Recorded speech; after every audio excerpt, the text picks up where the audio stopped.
श्री गणेशाय नमः। श्री जानकी वल्लभो विजयते। श्री रामचरितमानस पंचम सोपान सुंदरकांड। शांत सनातन अप्रमेय प्रमाणों से परे निष्पाप मोक्ष रूप परम शांति देने वाले ब्रह्मा शंभु और शेष जी से निरंतर सेवित वेदांत के द्वारा जानने योग्य सर्वव्यापक देवताओं में सबसे बड़े माया से मनुष्य रूप में दिखने वाले समस्त पापों को हरने वाले करुणा की खान रघुकुल में श्रेष्ठ तथा राजाओं के शिरोमणि राजा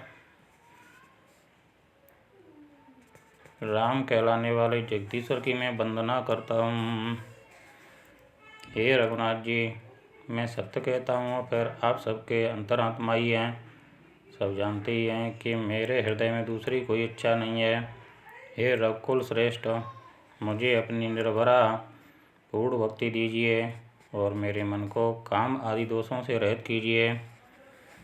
अतुल बल के धाम, सोने के पर्वत सुमेरु के समान कांति युक्त शरीर वाले दैत्य रूपी वन को ध्वंस करने के लिए अग्नि रूप, ज्ञानियों में अग्रगण, संपूर्ण गुणों के निधान, बानरों के स्वामी श्री रघुनाथ जी के प्रिय भक्त पवन पुत्र श्री हनुमान जी को मैं प्रणाम करता हूँ।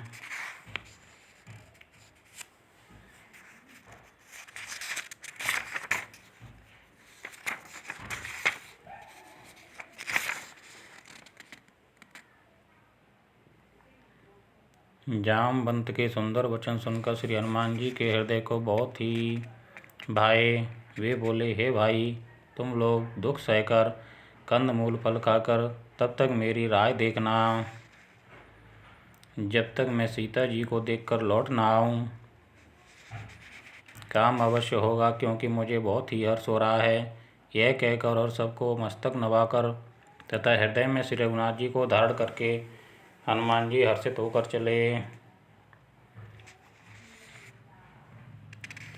समुद्र के तीर पर एक सुंदर पर्वत था।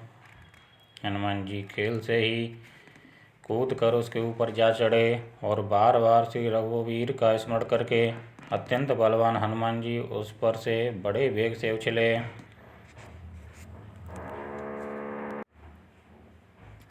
जिस पर्वत पर हनुमान जी पैर रखकर चले वह तुरंत ही पाताल में धंस गया। जैसे श्री रघुनाथ जी का मोघ बाढ़ चलता है, उसी तरह हनुमान जी चले। समुद्र उन्हें श्री रघुनाथ जी का दूत समझकर मैनाक पर्वत से कहा कि हे मैनाक, तो इनकी थकावट दूर करने वाला हो, अर्थात अपने ऊपर इन्हें विश्राम दे। हनुमान जी ने उसे हाथ से छू दिया, फिर प्रणाम करके कहा, भाई, श्री रामचंद्र जी का काम किए बिना मुझे विश्राम कहाँ। देवताओं ने पवनपुत्र पुत्र हनुमान जी को जाते हुए देखा। उनकी विशेष बल बुद्धि को जानने के लिए परीक्षार्थ उन्होंने सुरसा नामक सर्पों की माता को भेजा। उसने आकर हनुमान जी से यह बात कही, आज देवताओं ने मुझे भोजन दिया है। यह वचन सुनकर पवन कुमार हनुमान जी ने कहा, श्री राम जी का कार्य करके मैं लौट आऊँ और सीता जी की खबर प्रभु को सुना दूँ, तब मैं आकर तुम्हारे मुँह में घुस जाऊँगा, तुम मुझे खा लेना। हे माता, मैं सत्य कहता हूँ, अभी मुझे जाने दे। जब किसी भी उपाय से उसने जाने नहीं दिया, तब हनुमान जी ने कहा, तो फिर मुझे खा न ले। उसने योजन भर 4 कोस में मुँह फैलाया, तब हनुमान जी ने अपने शरीर को उससे दूना बढ़ा लिया। उसने 16 योजन का मुख किया। हनुमान जी तुरंत ही 32 योजन के हो गए। जैसे जैसे सुरसा मुख का विस्तार बढ़ाती थी, हनुमान जी उसका दूना रूप दिखलाते थे। उसने 100 योजन 400 कोस का मुख किया, तब हनुमान जी बहुत ही छोटा रूप धारण कर लिया। और वे उसके मुख में घुसकर तुरंत ही फिर बाहर निकल आए और उसे सिर नवाकर विदा मांगने लगे। उसने कहा, मैंने तुम्हारे बुद्धि बल का भेद पा लिया, जिसके लिए देवताओं ने मुझे भेजा था। तुम श्री रामचंद्र जी का सब कार्य करोगे, क्योंकि तुम बल बुद्धि के भंडार हो। यह आशीर्वाद देकर वह चली गई। तब हनुमान जी हर्षित होकर चले। समुद्र में एक राक्षसी रहती थी। वह माया करके आकाश में उड़ते हुए पक्षियों को पकड़ लेती थी। आकाश में जो जीव जंतु उड़ा करते थे वह जल में उनकी परछाई देखकर उस परछाई को पकड़ लेती थी, जिससे वे उड़ नहीं सकते थे और जल में गिर पड़ते थे। इस प्रकार वह सदा आकाश में उड़ने वाले जीवों को खाया करती थी।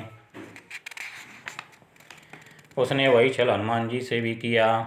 हनुमान जी ने तुरंत ही उसका कपट पहचान लिया। पवन पुत्र धीर बुद्धि, वीर हनुमान जी उसको मार कर समुद्र के पार गए। वहां जाकर उन्होंने वन की शोभा देखी। मधु पुष्प रस के लोभ से भौरे गुंजार कर रहे थे। अनेकों प्रकार के वृक्ष फल फूल से शोभित हैं। पक्षी और पशुओं के समूह को देखकर तो वे मन में बहुत ही प्रसन्न हुए। सामने एक विशाल पर्वत देखकर हनुमान जी भय त्याग कर उस पर दौड़ कर जा चढ़े। शिव जी कहते हैं, हे उमा, इसमें वानर हनुमान की कुछ बड़ाई नहीं है। यह प्रभु का प्रताप है जो काल को भी खा जाता है। पर्वत पर चढ़कर उन्होंने लंका देखी। बहुत ही बड़ा किला है, कुछ कहा नहीं जाता। वह अत्यंत ऊंचा है, उसके चारों ओर समुद्र है। सोने के परकोटे, चार दीवारी का परम प्रकाश हो रहा है। विचित्र मणियों से जड़ा हुआ सोने का परकोटा है। उसके अंदर बहुत से सुंदर सुंदर घर हैं। चौराहे, बाजार, सुंदर मार्ग और गलियां हैं। सुंदर नगर बहुत प्रकार से सजा हुआ है। हाथी, घोड़े, खच्चरों के समूह तथा पैदल और रथों के समूहों को कौन गिन सकता है। अनेक रूपों के राक्षसों के दल हैं। उनकी अत्यंत बलवती सेना वर्णन करते नहीं बनती। वन, बाग, उपवन, बगीचे, फुलवाड़ी, तालाब, कुएं और बावलियाँ सुशोभित हैं। मनुष्य, नाग, देवताओं और गंधर्वों की कन्याएं अपने सौंदर्य से मनुष्यों के भी मनों को मोह लेती हैं। कहीं पर्वत के समान विशाल शरीर वाले बड़े ही बलवान मल्ल पहलवान गरज रहे हैं। वे अनेकों अखाड़ों के बहुत प्रकार से भिड़ते और एक दूसरे को ललकारते हैं। भयंकर शरीर वाले करोड़ों योद्धा यत्न करके बड़ी सावधानी से नगर की चारों दिशाओं में सब ओर से रखवाली करते हैं। कहीं दुष्ट राक्षस भैंसों, मनुष्यों, गायों, गधों और बकरों को खा रहे हैं। तुलसीदास ने इनकी कथा इसीलिए कुछ थोड़ी सी कही है कि ये निश्चय ही श्री रामचंद्र जी के बाढ़ रूपी तीर्थ में शरीरों को त्याग कर परम गति पावेंगे। नगर के बहुसंख्यक रखवालों को देखकर हनुमान जी ने मन में विचार किया कि अत्यंत छोटा रूप धरूं और रात के समय नगर में प्रवेश करूं। हनुमान जी मच्छर के समान छोटा सा रूप धारण कर नर रूप से लीला करने वाले भगवान श्री रामचंद्र जी का स्मरण करके लंका को चले। लंका के द्वार पर लंकिनी नाम की एक राक्षसी रहती थी। वह बोली, मेरा निरादर करके बिना मुझसे पूछे कहाँ चला जा रहा है। हे मूर्ख, तूने मेरा भेद नहीं जाना। जहाँ तक जितने चोर हैं वे सब मेरे आहार हैं। महाकपि हनुमान जी ने उसे एक घूंसा मारा, जिससे वह खून की उल्टी करती हुई पृथ्वी पर लुढ़क पड़ी। वह लंकिनी फिर अपने को संभाल कर उठी और डर के मारे हाथ जोड़कर विनती करने लगी। वह बोली, रावण को जब ब्रह्मा जी ने वर दिया था तब चलते समय उन्होंने मुझे राक्षसों के विनाश की यह पहचान बता दी थी कि जब तुम बंदर के मारने से व्याकुल हो जाए तब तुम राक्षसों का संहार हुआ जान लेना। हे तात, मेरे बड़े पुण्य हैं जो मैं श्री रामचंद्र जी के दूत आपको नेत्रों से देख पाई। हे तात, स्वर्ग और मोक्ष के सब सुखों के तराजू के एक पलड़े में रखा जाए तो भी वे सब मिलकर दूसरे पलड़े पर रखे हुए उस सुख के बराबर नहीं हो सकते जो क्षण मात्र के सत्संग से होता है। अयोध्यापुरी के राजा श्री रघुनाथ जी को हृदय में रखे हुए नगर में प्रवेश करके सब काम कीजिए, उसके लिए विष अमृत हो जाता है। शत्रु मित्रता करने लगते हैं। समुद्र गाय के खुर के बराबर हो जाता है। अग्नि में शीतलता आ जाती है। और हे गरुड़ जी, सुमेरु पर्वत उसके लिए रज के समान हो जाता है। जिसे श्री रामचंद्र जी ने एक बार कृपा करके देख लिया तब हनुमान जी ने बहुत ही छोटा रूप धारण किया और भगवान का स्मरण करके नगर में प्रवेश किया। उन्होंने एक एक प्रत्येक महल की खोज की, जहाँ तहाँ असंख्य योद्धा देखे। फिर वे रावण के महल में गए। वह अत्यंत विचित्र था, जिसका वर्णन नहीं हो सकता। हनुमान जी ने उस रावण को शयन किए देखा, परंतु महल में जानकी जी नहीं दिखाई दी। फिर एक सुंदर महल दिखाई दिया।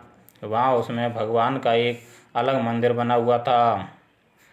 वह महल श्री राम जी के आयुध, धनुष, बाण के चिन्हों से अंकित था। उसकी शोभा वर्णन नहीं की जा सकती।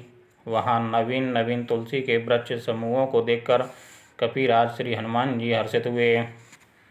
लंका तो राक्षसों के समूह का निवास स्थान है, यहाँ सज्जन साधु पुरुष का निवास कहाँ। हनुमान जी मन में इस प्रकार तर्क करने लगे। उसी समय विभीषण जी जागे।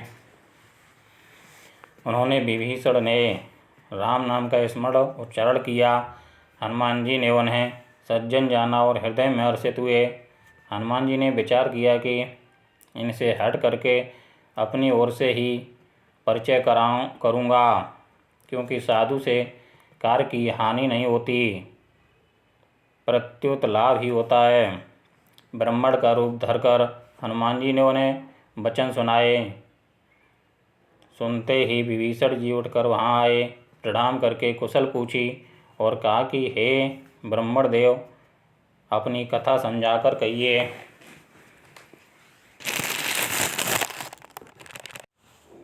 क्या आप हरि भक्तों में से कोई हैं? क्योंकि आपको देखकर मेरे हृदय में अत्यंत प्रेम उमड़ रहा है।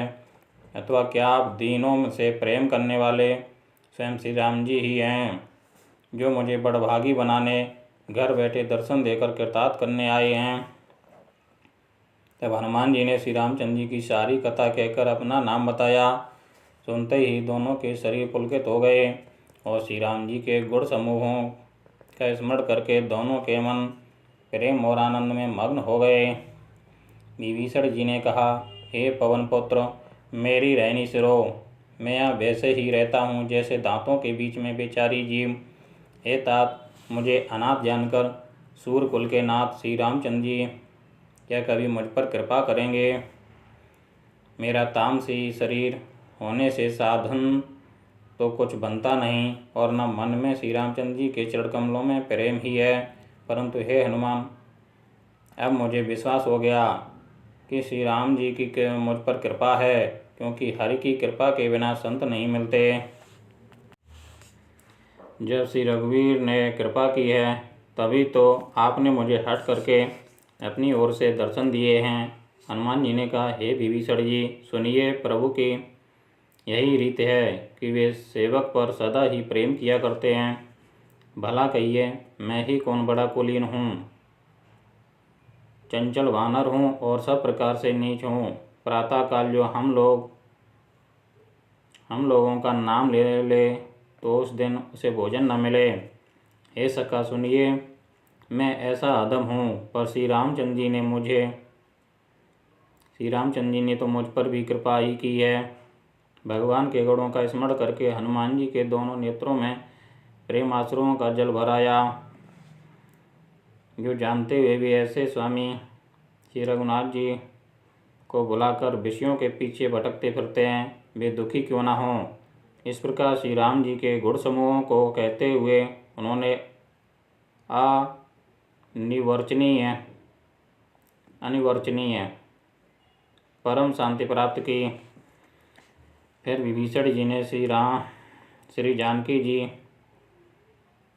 जिस प्रकार वहाँ लंका में रहती थीं वह सब कथा कही। तब हनुमान जी ने कहा, हे भाई सुनो, मैं जानकी माता को देखना चाहता हूँ। विभीषण जी ने माता के दर्शन की सब युक्तियाँ उपाय कह सुनाई। तब हनुमान जी विदा लेकर चले। फिर वही रूप धरकर वहाँ गए जहाँ अशोक वन के जिस भाग में सीता जी रहती थीं। सीता जी को देखकर हनुमान जी ने उन्हें मन ही में प्रणाम किया। उन्हें बैठे ही बैठे रात्रि के चारों पहर बीत जाते हैं। शरीर दुबला हो गया है, सिर पर जटाओं के एक बेड़ी है। हृदय में श्री रघुनाथ जी के गुण समूहों का जाप स्मरण करती रहती हैं। श्री जानकी जी नेत्रों को अपने चरणों में लगाए हुए हैं, नीचे की ओर देख रही हैं और मन श्री राम जी के चरण कमलों में लीन है। जानकी जी को दीन देखकर पवन पुत्र हनुमान जी बहुत ही दुखी हुए। हनुमान जी वृक्ष के पत्तों में छिपे रहे और विचार करने लगे कि हे भाई, क्या करूं, इनका दुख कैसे दूर करूं। उसी समय बहुत सी स्त्रियों को साथ लिए सज धज कर रावण वहाँ आया। उस दुष्ट ने सीता जी को बहुत प्रकार से समझाया, साम दान भय और भेद दिखलाया। रावण ने कहा, हे सुमुखी, हे सयानी, सुनो, मंदोदरी आदि सब रानियों को मैं तुम्हारी दासी बना दूंगा। वह मेरा प्रण है, यह मेरा प्रण है। तुम एक बार मेरी ओर देखो तो सही। अपने परम स्नेही कौशलाधीश श्री रामचंद्र जी का स्मरण करके जानकी जी तिनके की आड़ करके कहने लगी, हे दशमुख सुन, जुगनू के प्रकाश से कभी कमलनी खिल सकती है। जानकी जी फिर कहती हैं, तू अपने लिए भी ऐसा ही मन में समझ ले। रे दुष्ट, तुझे श्री रघुवीर के बाढ़ की खबर नहीं है। रे पापी, तू मुझे सूने में हर लाया है। रे अधम निर्लज्ज, तुझे लज्जा नहीं आती।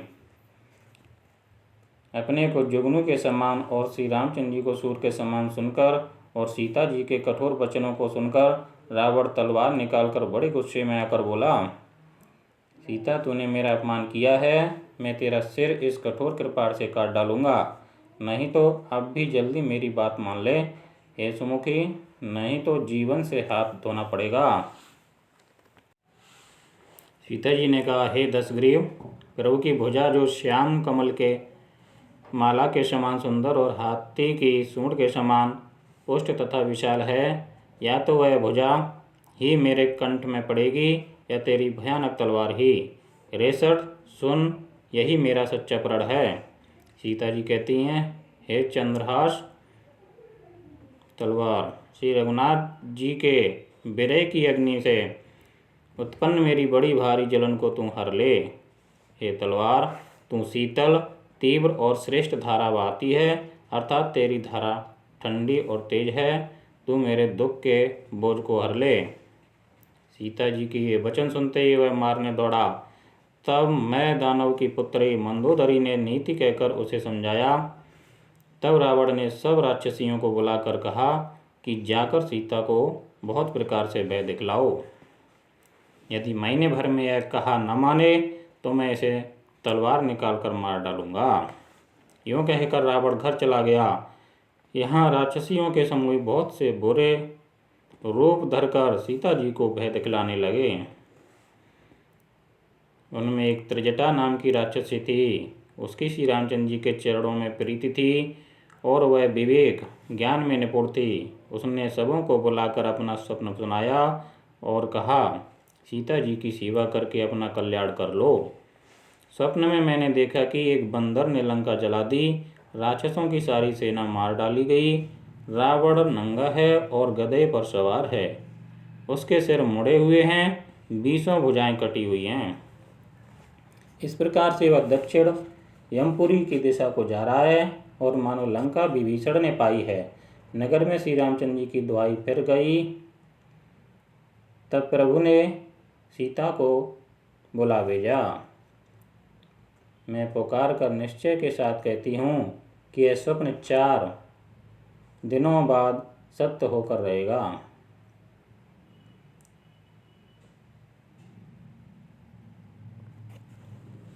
यह स्वप्न 4 मतलब कुछ ही दिनों में बाद सत्य होकर रहेगा।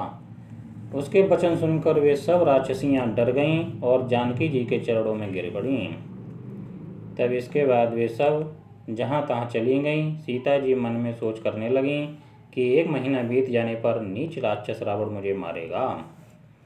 सीता जी हाथ जोड़कर त्रिजटा से बोलीं, हे माता, तू मेरी विपत्ति की संगनी है, जल्दी कोई ऐसा उपाय कर जिससे मैं शरीर छोड़ सकूं। विरह असह्य हो चला है, अब यह सहा नहीं जाता। काठ लाकर चिता बनाकर सजा दे, हे माता फिर उसमें आग लगा दे। हे सयानी तू मेरी प्रीति को सत्य कर दे। रावण की सूल के समान दुख देने वाली बाड़ी कानों को कौन सुने। दुख देने वाली बाड़ी कानों से कौन सुने। सीता जी के वचन सुनकर त्रिजटा ने चरण पकड़कर उन्हें समझाया और प्रभु का प्रताप बल और स्वयं सुनाया। उसने कहा, हे सुकुमारी सुनो, रात्रि के समय आग नहीं मिलेगी। ऐसा कहकर वह अपने घर चली गई। सीता जी मन ही मन कहने लगीं, क्या करूं, विधाता ही विपरीत हो गया। न आग मिलेगी न पीड़ा मिटेगी। आकाश में अंगारे प्रकट दिखाई दे रहे हैं पर पृथ्वी पर एक भी तारा नहीं आता। चंद्रमा अग्निमय है किंतु वह भी मानो मुझे हतभागिनी जानकर आग नहीं बरसाता। हे अशोक वृक्ष मेरी विनती सुन, मेरा शोक हर ले और अपना अशोक नाम सत्य कर। तेरे नए नए कोमल पत्ते अग्नि के समान हैं। अग्नि दे, विरह रोग का अंत मत कर। अर्थात विरह रोग को बढ़ाकर सीमा तक न पहुंचा। सीता जी को विरह से परम व्याकुल देखकर वह क्षण हनुमान जी को कल्प के समान बीता। तब हनुमान जी ने हृदय में विचार कर सीता जी के सामने अंगूठी डाल दी। मानो अशोक ने अंगारा दे दिया। यह समझकर सीता जी ने हर्षित होकर उठकर उसे हाथ में ले लिया। तब उन्होंने राम नाम से अंकित अत्यंत सुंदर एवं मनोहर अंगूठी देखी। अंगूठी को पहचान कर सीता जी आश्चर्यचकित होकर उसे देखने लगीं और हर्ष तथा विषाद से हृदय में अकुला उठीं। वे सोचने लगीं, श्री रघुनाथ जी तो सर्वथा अजेय हैं, उन्हें कौन जीत सकता है। और माया से, ऐसी माया के उपादान से सर्वथा रहित दिव्य चिन्मय अंगूठी बनाई नहीं जा सकती। सीता जी मन में अनेक प्रकार के विचार कर रही थीं। इसी समय हनुमान जी मधुर वचन बोले। वे श्री रामचंद्र जी के गुणों का वर्णन करने लगे, जिनके सुनते ही सीता जी का दुख भाग गया। वे कान और मन लगाकर उन्हें सुनने लगीं। हनुमान जी ने आदि से लेकर सारी कथा कह सुनाई। सीता जी बोलीं, जिसने कानों के लिए अमृत रूप या सुंदर कथा कही, वह हे भाई प्रकट क्यों नहीं होता। तब हनुमान जी पास चले गए। उन्हें देखकर सीता जी फिरकर मुख फेर कर बैठ गईं। उनके मन में आश्चर्य हुआ। हनुमान जी ने कहा, हे माता जानकी, मैं श्री राम जी का दूत हूँ, करुणा निधान की सच्ची शपथ करता हूँ। हे माता, यह अंगूठी मैं ही लाया हूँ। श्री राम जी ने मुझे आपके लिए यह शहीदानी निशानी या पहचान दी है। सीता जी ने पूछा, नर और बानर का संग कहो कैसे हुआ। तब हनुमान जी ने जैसे संग हुआ था वह सब कथा कही। हनुमान जी के प्रेम युक्त वचन सुनकर सीता जी के मन में विश्वास उत्पन्न हो गया। उन्होंने जान लिया कि यह मन, वचन और कर्म से कृपा सागर श्री रघुनाथ जी का दास है। भगवान का जन्म जानकर अत्यंत गाढ़ी प्रीत हो गई। नेत्रों में प्रेमाश्रुओं का जल भर आया और शरीर अत्यंत पुलकित हो गया। सीता जी ने कहा, हे तात हनुमान, विरह सागर में डूबती हुई मुझको तुम जहाज हुए। मैं बलिहारी जाती हूँ। अब छोटे भाई लक्ष्मण जी सहित खर के शत्रु सुखधाम प्रभु का कुशल मंगल कहो। श्री रघुनाथ जी तो कोमल हृदय और कृपालु हैं, फिर हे हनुमान, उन्होंने किस कारण यह निष्ठुरता धारण कर ली है। सेवक को सुख देना उनकी स्वाभाविक बान है। वे श्री रघुनाथ जी क्या कभी मेरी भी याद करते हैं। हे तात, क्या कभी उनके कोमल सावले अंगों को देखकर मेरे नेत्र शीतल होंगे। मुँह से वचन नहीं निकलता, नेत्रों में विरह के आंसुओं का जल भर आया। बड़े दुख से वे बोलीं, हा नाथ, आपने मुझे बिल्कुल ही भुला दिया। सीता जी को विरह से परम व्याकुल देखकर हनुमान जी कोमल और विनीत वचन बोले। हे माता, सुंदर कृपा के धाम प्रभु भाई लक्ष्मण जी के सहित शरीर से कुशल हैं, परंतु आपके दुख से दुखी हैं। हे माता, मन में ग्लानि न मानिए, मन छोटा करके दुख न कीजिए। श्री रामचंद्र जी के हृदय में आपसे दूना प्रेम है। हे माता, आप धीरज धरकर श्री रघुनाथ जी का संदेश सुनिए। ऐसा कहकर हनुमान जी प्रेम से गदगद हो गए। उनके नेत्रों में प्रेमाश्रुओं का जल भर आया। हनुमान जी बोले, श्री रामचंद्र जी ने कहा है कि हे सीते, तुम्हारे वियोग में मेरे लिए सभी पदार्थ प्रतिकूल हो गए हैं। वृक्षों के नए नए कोमल पत्ते मानो अग्नि के समान, रात्रि काल रात्रि के समान, चंद्रमा सूर्य के समान, और कमलों के वन भालों के वन के समान हो गए हैं। मेघ मानो खौलता हुआ तेल बरसाते हैं। जो हित करने वाले थे वे ही अब पीड़ा देने लगे हैं।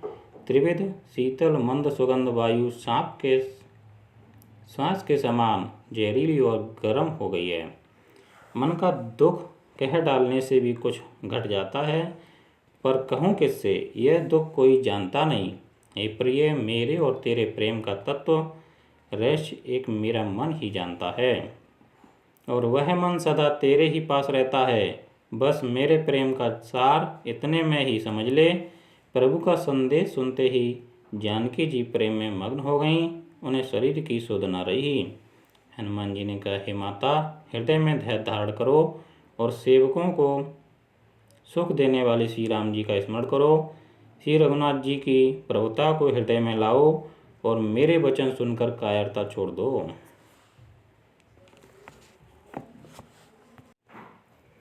राक्षसों के समूह पतंगों के समान और श्री रघुनाथ जी के बाण अग्नि के समान हैं। हे माता, हृदय में धैर्य धारण करो और राक्षसों को जला ही समझो। श्री रामचंद्र जी ने यदि खबर पाई होती तो वे विलंब न करते।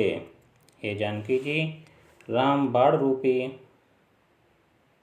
सूर्य के उदय होने पर राक्षसों की सेना रूपी अंधकार कहाँ रह सकता है।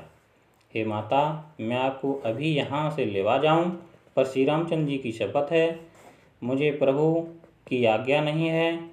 हे माता, कुछ दिन और धीरज धरो। श्री रामचंद्र जी बानरों सहित यहाँ आवेंगे और राक्षसों को मारकर आपको ले जाएंगे। नारद आदि तीनों लोकों में उनका यश गावेंगे। सीता जी ने कहा, हे पुत्र, सब बानर तुम्हारे ही समान नन्हे नन्हे से होंगे। राक्षस तो बड़े बलवान योद्धा हैं। अतः मेरे हृदय में बड़ा भारी संदेह होता है कि तुम जैसे बंदर राक्षसों को कैसे जीतेंगे। यह सुनकर हनुमान जी ने अपना शरीर प्रकट किया। सोने के पर्वत सुमेरु के आकार का अत्यंत विशाल शरीर था, जो युद्ध में शत्रुओं के हृदय में भय उत्पन्न करने वाला अत्यंत बलवान और वीर था। तब उसे देखकर सीता जी के मन में विश्वास हुआ। हनुमान जी ने फिर छोटा रूप धारण कर लिया। हे माता, सुनो, बानरों में बहुत बल बुद्धि नहीं होती, परंतु प्रभु के प्रताप से बहुत छोटा सर्प भी गरुड़ को खा सकता है। अत्यंत निर्बल भी महान बलवान को मार सकता है। भक्ति प्रताप तेज और बल से सनी हुई हनुमान जी की बाणी सुनकर सीता जी के मन में संतोष हुआ। उन्होंने श्री राम जी के प्रिय जानकर हनुमान जी को आशीर्वाद दिया कि हे तात, तुम बल और शील के निधान हो। तुम बल और शील के निधान हो। हे पुत्र, तुम अजर, बुढ़ापे से रहित, अमर और गुणों के खजाने हो। श्री रघुनाथ जी तुम पर बहुत कृपा करें, प्रभु कृपा करें। ऐसा कानों से सुनते ही हनुमान जी पूर्ण प्रेम में मग्न हो गए। हनुमान जी ने बार बार सीता जी के चरणों में सिर नवाया और फिर हाथ जोड़कर कहा, हे माता, अब मैं कृतार्थ हो गया। आपका आशीर्वाद अमोघ अचूक है, यह बात प्रसिद्ध है। हे माता, सुनो, सुंदर फल वाले वृक्षों को देखकर मुझे बड़ी ही भूख लगाई है। सीता जी ने कहा, हे बेटा, सुनो, बड़े भारी योद्धा राक्षस इस वन की रखवाली करते हैं। हनुमान जी ने कहा, हे माता, यदि आप मन में सुख माने, प्रसन्न होकर आज्ञा दें, तो मुझे उनका भय तो बिल्कुल नहीं है। हनुमान जी को बुद्धि और बल में निपुण देखकर जानकी जी ने कहा, जाओ हे तात, श्री रघुनाथ जी के चरणों को हृदय में धारण करके मीठे फल खाओ। वे सीता जी को सिर नवाकर चले और बाग में घुस गए। फल खाए और वृक्षों को तोड़ने लगे। वहाँ बहुत से योद्धा रखवाले थे। उनमें से कुछ को मार डाला और कुछ ने जाकर रावण से पुकार की और कहा, हे नाथ, एक बड़ा भारी बंदर आया है। उसने अशोक वाटिका उजाड़ डाली, फल खाए, वृक्षों को उखाड़ डाला और रखवालों को मसल मसल कर जमीन पर डाल दिया। यह सुनकर रावण ने बहुत से योद्धा भेजे। उन्हें देखकर हनुमान जी ने गर्जना की। हनुमान जी ने सब राक्षसों को मार डाला। कुछ जो अधमरे थे चिल्लाते हुए गए। फिर रावण ने अक्षय कुमार को भेजा। वह असंख्य श्रेष्ठ योद्धाओं के साथ लेकर चला। उसे आते देखकर हनुमान जी ने एक वृक्ष हाथ में लेकर ललकारा और उसे मारकर महाध्वनि बड़े जोर से गर्जना की। उन्होंने सेना में कुछ को मार डाला और कुछ को मसल डाला और कुछ को पकड़ पकड़ कर धूल में मिला दिया। कुछ ने फिर जाकर पुकार की कि हे प्रभु, बंदर बहुत ही बलवान है। पुत्र का वध सुनकर रावण क्रोधित हो उठा और उसने अपने जेठे पुत्र बलवान मेघनाद को भेजा। उससे कहा कि हे पुत्र, मारना नहीं, उसे बांध लाना। उस बंदर को देखा जाए कि कहाँ का है। इंद्र को जीतने वाला अतुलनीय योद्धा मेघनाद चला। भाई का मारा जाना सुन उसे क्रोध हो आया। हनुमान जी ने देखा कि अब की भयानक योद्धा आया है। तब वे कटकटाकर गरजे और दौड़े। उन्होंने एक बहुत बड़ा वृक्ष उखाड़ लिया और उसके प्रहार से लंकेश्वर रावण के पुत्र मेघनाद को बिना रथ का कर दिया। रथ को तोड़कर उसे नीचे पटक दिया। उसके साथ जो बड़े बड़े योद्धा थे उनको पकड़ पकड़ कर हनुमान जी अपने शरीर से मसलने लगे। उन सबको मारकर फिर मेघनाद से लड़ने लगे। लड़ते हुए वे ऐसे मालूम होते थे मानो दो गजराज श्रेष्ठ हाथी भिड़ गए हों। हनुमान जी उसे एक घूंसा मारकर वृक्ष पर जा चढ़े। उसको क्षण भर के लिए मूर्छा आ गई। फिर उठकर उसने बहुत माया रची, परंतु पवन के पुत्र उससे जीते नहीं जाते। अंत में उसने ब्रह्मास्त्र का संधान प्रयोग किया। तब हनुमान जी ने मन में विचार किया कि यदि ब्रह्मास्त्र को नहीं मानता हूँ तो उसकी अपार महिमा मिट जाएगी। उसने हनुमान जी को ब्रह्मबाण मारा, जिसके लगते ही वे वृक्ष के नीचे गिर पड़े, परंतु गिरते समय भी उन्होंने बहुत सी सेना मार डाली। जब उसने देखा कि हनुमान जी मूर्छित हो गए हैं, तब वह उनको नागपाश से बांध कर ले गया। शिव जी कहते हैं, हे भवानी सुनो, जिनका नाम जप कर ज्ञानी विवेकी मनुष्य संसार के बंधन को काट डालते हैं, उनका दूत कहीं बंधन में आ सकता है। किंतु प्रभु के कार्य के लिए हनुमान जी ने स्वयं अपने को बंधा लिया। बंदर का बांधा जाना सुनकर राक्षस दौड़े और कौतुक के लिए, तमाशा देखने के लिए सब सभा में आए। हनुमान जी ने जाकर रावण की सभा देखी। उसकी अत्यंत प्रभुता ईश्वर कुछ कही नहीं जाती। देवता और दिक्पाल हाथ जोड़े बड़ी नम्रता के साथ भयभीत हुए सब रावण की भी भौं ताक रहे हैं, उसका रूप देख रहे हैं। उसका ऐसा प्रताप देखकर भी हनुमान जी के मन में जरा भी डर नहीं हुआ। वे ऐसे निशंक खड़े रहे जैसे सर्पों के समूह में गरुड़ निशंक रहते हैं। हनुमान जी को देखकर रावण दुर्वचन कहता हुआ खूब हंसा। फिर पुत्र वध का स्मरण किया तो उसके हृदय में विषाद उत्पन्न हो गया। लंकापति रावण ने कहा, हे वानर, तू कौन है? किसके बल पर तूने वन को उजाड़ कर नष्ट कर डाला? क्या तूने कभी मुझे मेरा नाम और यश कानों से नहीं सुना? रेसट, मैं तुझे अत्यंत निशंक देख रहा हूँ। तूने किस अपराध से राक्षसों को मारा? रे मूर्ख, बता, क्या तूने प्राण जाने का भय नहीं किया है? हनुमान जी ने कहा, हे रावण, सुन, जिनका बल पाकर माया संपूर्ण ब्रह्मांडों के समूह को रचना करती है, जिनके बल से हे दशीष ब्रह्मा विष्णु महेश सृष्टि का सृजन पालन और संहार करते हैं, जिनके बल से सहस्त्र मुख फड़ों वाले शेष जी पर्वत और वन सहित समस्त ब्रह्मांड को सिर पर धारण करते हैं, जो देवताओं की रक्षा के लिए नाना प्रकार की देह धारण करते हैं, और जो तुम्हारे और मूर्खों को शिक्षा देने वाले हैं, जिन्होंने शिवजी के कठोर धनुष को तोड़ डाला और उसी के साथ राजाओं के समूह का गर्व चूर कर दिया, जिन्होंने खर, दूसर, त्रिशरा और बाली को मार डाला, जो सब के सब अतुलनीय बलवान थे, जिनके लेस मात्र बल से तुमने समस्त चराचर जगत को जीत लिया और जिनकी प्रिय पत्नी को तुम चोरी से हर लाए हो, मैं उन्हीं का दूत हूँ। मैं तुम्हारी प्रभुता को खूब जानता हूँ। सहस्रबाहु से तुम्हारी लड़ाई हुई थी और बाली से युद्ध करके तुमने यश प्राप्त किया था। हनुमान जी के मार्मिक वचन सुनकर रावण ने हंसकर बात टाल दी। हे राक्षसों के स्वामी, मुझे भूख लगी थी, इसलिए मैंने फल खाए और बानर स्वभाव के कारण वृक्ष तोड़े। हे निशाचरों के मालिक, देह सबको परम प्रिय है। कुमार्ग पर चलने वाले दुष्ट राक्षस जब मुझे मारने लगे, तब जिन्होंने मुझे मारा उनको मैंने भी मारा। उस पर तुम्हारे पुत्र ने मुझको बांध लिया, किंतु मुझे अपने बांधे जाने की कुछ भी लज्जा नहीं है। मैं तो अपने प्रभु का कार्य किया चाहता हूँ। हे रावण, मैं हाथ जोड़कर तुमसे विनती करता हूँ, तुम अभिमान छोड़कर मेरी सीख सुनो। तुम अपने पवित्र कुल का विचार करके देखो और भ्रम को छोड़कर भक्त भयहारी भगवान को भजो। जो देवता, राक्षस और समस्त चराचर को खा जाता है, वह काल भी जिनके डर से अत्यंत डरता है, उनसे कदापि बैर न करो और मेरे कहने से जानकी जी को दे दो। खर के शत्रु श्री रघुनाथ जी शरणागतों के रक्षक और दया के समुद्र हैं।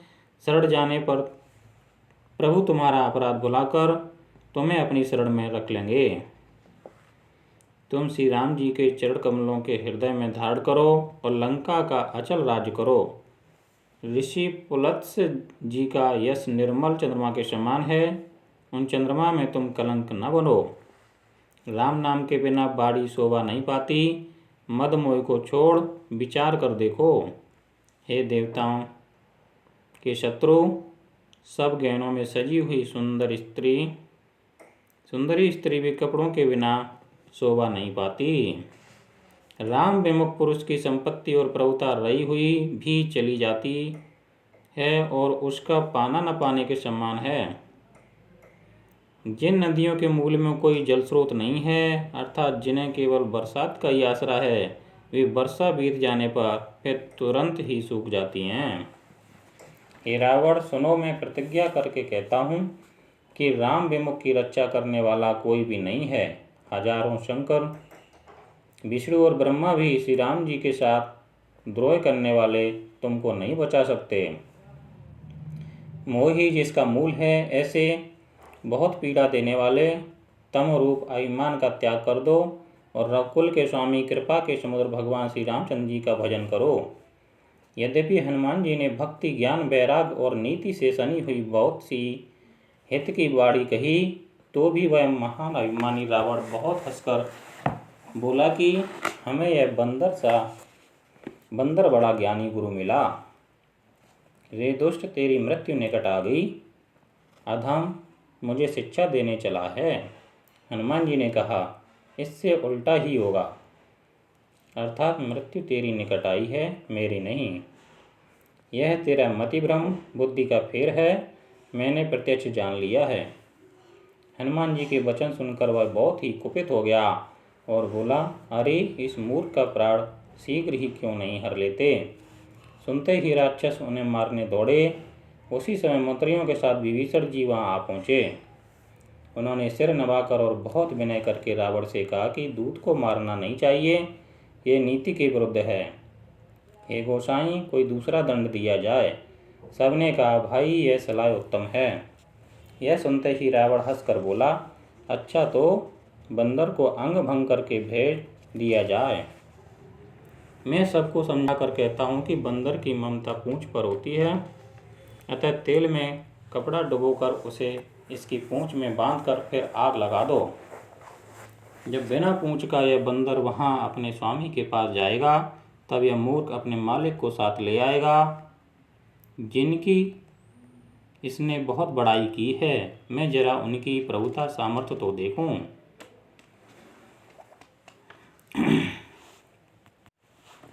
यह वचन सुनते ही हनुमान जी मन में मुस्कुराए और मन ही मन बोले कि मैं जान गया, सरस्वती जी इसे ऐसी बुद्धि देने में सहायक हुई हैं। रावण के वचन सुनकर मूर्ख राक्षस वही पूंछ में आग लगाने की तैयारी करने लगे। पूंछ के लपेटने में इतना बड़ा कपड़ा और घी तेल लगा कि नगर में कपड़ा, घी और तेल नहीं रह गया है। हनुमान जी ने ऐसा खेल किया कि पूंछ बढ़ गई, लंबी हो गई। नगरवासी लोग तमाशा देखने लाए। वे हनुमान जी को पैर से ठोकर मारते हैं और उनकी बहुत हंसी करते हैं। ढोल बजते हैं, सब लोग तालियां पीटते हैं। हनुमान जी को नगर में फिराकर फिर पूंछ में आग लगा दी। अग्नि को जलते हुए देखकर हनुमान जी तुरंत ही बहुत छोटे रूप में हो गए। बंधन से निकलकर वे सोने की अटारियों पर जा चढ़े। उनको देखकर राक्षसों की स्त्रियां भयभीत हो गईं। उस समय भगवान की प्रेरणा से 49 पवन चलने लगे। हनुमान जी अट्टहास करके गरजे और बढ़कर आकाश से जा लगे। देह बड़ी विशाल परंतु बहुत ही हल्की है। वे दौड़कर एक महल से दूसरे महल पर चले जाते हैं। नगर जल रहा है, लोग बेहाल हो गए हैं। आग की करोड़ों भयंकर लपटें झपट रही हैं। हाय बप्पा, हाय मैया, इस अवसर पर हमें कौन बचावेगा। चारों ओर यही पुकार सुनाई पड़ रही है। हमने तो पहले ही कहा था कि यह बानर नहीं है, बानर का रूप धरे कोई देवता है। साधु के अपमान का यह फल है कि नगर अनाथ के नगर की तरह जल रहा है। हनुमान जी ने एक ही क्षण में सारा नगर जला डाला, एक विभीषण का घर नहीं जलाया। शिव जी कहते हैं, हे पार्वती, जिन्होंने अग्नि को बनाया, हनुमान जी उन्हीं के दूत हैं। इसी कारण वे अग्नि से नहीं जले। हनुमान जी उलट पलट कर एक ओर से दूसरी ओर तक सारी लंका जला दी। फिर वे समुद्र में कूद पड़े। पूंछ बुझाकर थकावट दूर करके और फिर छोटा सा रूप धारण कर हनुमान जी श्री जानकी जी के सामने हाथ जोड़कर जा खड़े हुए। हनुमान जी ने कहा, हे माता, मुझे कोई चिन्ह पहचान दीजिए, जैसे श्री रघुनाथ जी ने मुझे दिया था। तब सीता जी ने चूड़ामणि उतार कर दी। हनुमान जी ने उसको हर्षपूर्वक ले लिया। जानकी जी ने कहा, हे तात, मेरा प्रणाम निवेदन करना और इस प्रकार कहना, हे प्रभु, यद्यपि आप सब प्रकार से पूर्ण काम हैं, तथापि दीनों पर दया करना आपका विरध है और मैं दीन हूँ। अतः उस विरध को याद करके हे नाथ, मेरे भारी संकट को दूर कीजिए। हे तात, इंद्रपुत्र जयंत की कथा सुनाना और प्रभु को उनके बाण का प्रताप समझाना, स्मरण कराना। यदि महीने भर में नाथ न आए तो फिर मुझे जीती न पावेंगे। हे हनुमान, कहूँ मैं किस प्रकार प्राण रखूं। हे तात, तुम भी अब जाने को कह रहे हो। तुमको देखकर छाती ठंडी हुई थी। फिर मुझे वही दिन और वही रात। हनुमान जी ने जानकी जी को समझाकर बहुत प्रकार से धीरज दिया और उनके चरण कमलों में सिर नवाकर श्री राम जी के पास गमन किया। चलते समय उन्होंने महाध्वनि से भारी गर्जन किया, जिसे सुनकर राक्षसों की स्त्रियों के गर्भ गिरने लगे। समुद्र लांघकर वे इस पार गाए और उन्होंने बानरों को किलकिला शब्द हर्ष ध्वनि सुनाया। हनुमान जी को देखकर सब हर्षित हो गए और तब बानरों ने अपना नया जन्म समझा। हनुमान जी का मुख प्रसन्न है और शरीर में तेज विराजमान है, जिससे उन्होंने समझ लिया कि ये श्री रामचंद्र जी का कार्य कर आए हैं। सब हनुमान जी से मिले और बहुत ही सुखी हुए, जैसे तड़पती हुई मछली को जल मिल गया हो। सब हर्षित होकर नए नए इतिहास वृत्तांत पूछते कहते हुए श्री रघुनाथ जी के पास चले। तब सब लोग मधुवन के भीतर आए और अंगद की सम्मति से सब ने मधुर फल या मधु और फल खाए। जब रखवाले बरजने लगे तब घूंसों की मार मारते ही सब रखवाले भाग छूटे। उन सब ने जाकर पुकारा कि युवराज अंगद वन उखाड़ रहे हैं। यह सुनकर सुग्रीव हर्षित हुए कि वानर प्रभु का कार्य कर आए हैं। यदि सीता जी की खबर न पाई होती तो वे मधुवन के फल खा सकते थे। इस प्रकार राजा सुग्रीव मन में विचार कर ही रहे थे कि समान सहित वानर आ गए। सबने आकर सुग्रीव के चरणों में सिर नवाया। कपिराज सुग्रीव सभी से बड़े प्रेम के साथ मिले। उन्होंने कुशल पूछी। तब वानरों ने उत्तर दिया, आपके चरणों के दर्शन से सब कुशल है। श्री राम जी की कृपा से विशेष कार्य हुआ, कार्य में विशेष सफलता हुई है। हे नाथ, हनुमान जी ने ही सब कार्य किया और सब वानरों के प्राण बचा लिए। यह सुनकर सुग्रीव ये हनुमान जी से फिर मिले और सब वानरों समेत श्री रघुनाथ जी के पास चले। श्री राम जी ने जब वानरों के कार्य किए हुए आते देखा तब उनके मन में विशेष हर्ष हुआ। दोनों भाई स्फटिक शिला पर बैठे थे। सब वानर जाकर उनके चरणों पर गिर पड़े। दया की राशि श्री रघुनाथ जी सबसे प्रेम सहित गले लगकर मिले और कुशल पूछी। वानरों ने कहा, हे नाथ, आपके चरण कमलों के दर्शन पाने से सब कुशल है। आपके चरण कमलों के दर्शन पाने से अब कुशल है। जामवान ने कहा, हे रघुनाथ जी सुनिए। हे नाथ, जिस पर आप दया करते हैं उसे सदा कल्याण और निरंतर कुशल है। देवता, मनुष्य और मुनि सभी उस पर प्रसन्न रहते हैं। वही विजयी है, वही विनयी है और वही गुणों का समुद्र बन जाता है। उसी का सुंदर यश तीनों लोकों में प्रकाशित होता है। प्रभु की कृपा से सब कार्य हुआ। आज हमारा जन्म सफल हो गया। हे नाथ, पवन पुत्र हनुमान जी ने जो करने की उसका 1000 मुखों से भी वर्णन नहीं किया जा सकता। तब जामवान ने हनुमान जी के सुंदर चरित्र श्री रघुनाथ जी को सुनाए। वे चरित्र सुनने पर कृपानिधि श्री रामचंद्र जी के मन को बहुत ही अच्छे लगे। उन्होंने हर्षित होकर हनुमान जी को फिर हृदय से लगा लिया और कहा, हे तात, कहो सीता किस प्रकार रहती और अपने प्राणों की रक्षा करती हैं। हनुमान जी ने कहा, आपका नाम रात दिन पहरा देने वाला है। आपका ध्यान ही किवाड़ है। नेत्रों को अपने चरणों में लगाए रहती हैं। यही ताला लगा है। फिर प्राण जाएं तो किस मार्ग से। चलते समय उन्होंने मुझे चूड़ामणि दी। श्री रघुनाथ जी ने उसे लेकर हृदय से लगा लिया। हनुमान जी ने फिर कहा, हे नाथ, दोनों नेत्रों में जल भरकर जानकी जी ने मुझसे कुछ वचन कहे। छोटे भाई समेत प्रभु के चरण पकड़ना और कहना कि आप दीनबंधु हैं, शरणागत के दुखों को हरने वाले हैं और मैं मन, वचन और कर्म से आपके चरणों की अनुरागुड़ी हूँ। फिर स्वामी ने मुझे किस अपराध से त्याग दिया। हाँ, एक दोष मैं अपना अवश्य मानती हूँ कि आपका वियोग होते ही मेरे प्राण नहीं चले गए। किंतु हे नाथ, यह तो नेत्रों का अपराध है जो प्राणों के निकलने में हठपूर्वक बाधा देते हैं। विरह अग्नि है, शरीर रुई है और श्वास पवन है। इस प्रकार अग्नि और पवन का संयोग होने से यह शरीर क्षण मात्र में जल सकता है, परंतु नेत्र अपने हित के लिए प्रभु का स्वरूप देखकर सुखी होने के लिए जल बरसाते हैं, जिससे विरह की आग से भी देह जलने नहीं पाती। सीता जी की विपत्ति बहुत बड़ी है। हे दीनदयालु, अब बिना कही ही अच्छी है। हे करुणानिधान, उनका एक एक पल कल्प के समान बीतता है। अतः हे प्रभु, तुरंत चलिए और अपनी भुजाओं के बल से दुष्टों के दल को जीतकर सीता जी को ले आइए।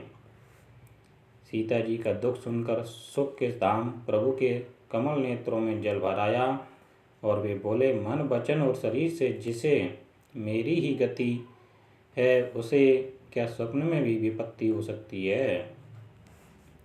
हनुमान जी ने कहा, हे प्रभु, विपत्ति तो वही है जब आपका भजन स्मरण न हो। हे प्रभु, राक्षसों की बात ही कितनी है, आप शत्रु को जीतकर जानकी जी को ले आवेंगे।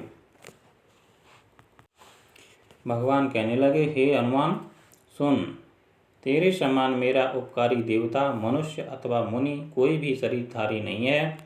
मैं तेरा प्रत्युपकार बदले में उपकार तो क्या करूं, मेरा मन भी तेरे सामने नहीं हो सकता। हे पुत्र सुन, मैंने मन में विचार करते देख लिया कि मैं तुझसे उत्सर्ण नहीं हो सकता। देवताओं के रक्षक प्रभु बार बार हनुमान जी को देख रहे हैं, नेत्रों में प्रेमाश्रुओं का जल भर आया है और शरीर अत्यंत पुलकित है। प्रभु के वचन सुनकर और उनके मुख तथा अंगों को देखकर हनुमान जी हर्षित हो गए और प्रेम में विकल होकर, हे भगवान, मेरी रक्षा करो कहते हुए श्री राम जी के चरणों में गिर पड़े। प्रभु उनको बार बार उठाना चाहते हैं, परंतु प्रेम में डूबे हुए हनुमान जी को चरणों में उठाना सुहाता नहीं। प्रभु का कर कमल हनुमान जी के सिर पर है। इस स्थिति का स्मरण करके शिव जी प्रेम मग्न हो गए। फिर मन को सावधान करके शंकर जी अत्यंत सुंदर कथा कहने लगे। हनुमान जी को उठाकर प्रभु ने हृदय से लगाया और हाथ पकड़कर अत्यंत निकट बैठा लिया। हे हनुमान, बताओ तो रावण के द्वारा सुरक्षित लंका और उसके बड़े बांके किले को तुमने किस तरह जलाया। हनुमान जी ने प्रभु को प्रसन्न जाना और वे अभिमान रहित वचन बोले। बंदर का वश यही बड़ा पुरुषार्थ है कि वह एक डाल से दूसरी डाल पर चला जाता है। मैंने जो समुद्र लांघकर सोने का नगर जलाया और राक्षसगढ़ को मारकर अशोक वन को उजाड़ डाला, यह सब तो हे रघुनाथ जी आप ही का प्रताप है। हे नाथ, इसमें मेरी प्रभुता कुछ भी नहीं है। हे प्रभु, जिस पर आप प्रसन्न हों उसके लिए कुछ भी कठिन नहीं है। आपके प्रभाव से रुई, जो स्वयं बहुत जल्दी जल जाने वाली वस्तु है, बड़वा नल को निश्चय ही जला सकती है, अर्थात असंभव भी संभव हो सकता है। हे नाथ, मुझे अत्यंत सुख देने वाली अपनी निश्चल भक्ति कृपा करके दीजिए। हनुमान जी की अत्यंत सरल वाणी सुनकर, हे भवानी, तब प्रभु श्री रामचंद्र जी ने एवं मस्तु ऐसा ही हो कहा। हे उमा, जिसने श्री राम जी का स्वभाव जान लिया, उसे भजन छोड़कर दूसरी बात ही नहीं सुहाती। यह स्वामी सेवक का संवाद जिसके हृदय में आ गया, वही श्री रघुनाथ जी के चरणों की भक्ति पा गया। प्रभु के वचन सुनकर बानरगढ़ कहने लगे, कृपालु आनंद कंद श्री राम जी की जय हो, जय हो, जय हो। तब श्री रघुनाथ जी ने कपिराज सुग्रीव को बुलाया और कहा, चलने की तैयारी करो। अब विलंब किस कारण किया जाए, वानरों को तुरंत आज्ञा दो। भगवान की यह लीला रावण वध की तैयारी देखकर बहुत से फूल बरसाकर और हर्षित होकर देवता आकाश से अपने अपने लोक को चले। वानरराज सुग्रीव ने शीघ्र ही वानरों को बुलाया। सेनापतियों के समूह आ गए। वानर भालुओं के झुंड अनेक रंगों के हैं और उनमें अतुलनीय बल है। वे प्रभु के चरण कमलों में सिर नवाते हैं। महान बलवान रीछ और वानर गरज रहे हैं। श्री राम जी ने वानरों की सारी सेना देखी, तब कमल नेत्रों से कृपा पूर्वक उनकी ओर दृष्टि डाली। राम कृपा का बल पाकर श्रेष्ठ वानर मानो पंख वाले बड़े पर्वत हो गए। तब श्री राम जी ने हर्षित होकर प्रस्थान किया। अनेक सुंदर और शुभ शकुन हुए, जिनकी कीर्ति सब मंगलों से पूर्ण है। उनके प्रस्थान के समय शकुन होना यह नीति है।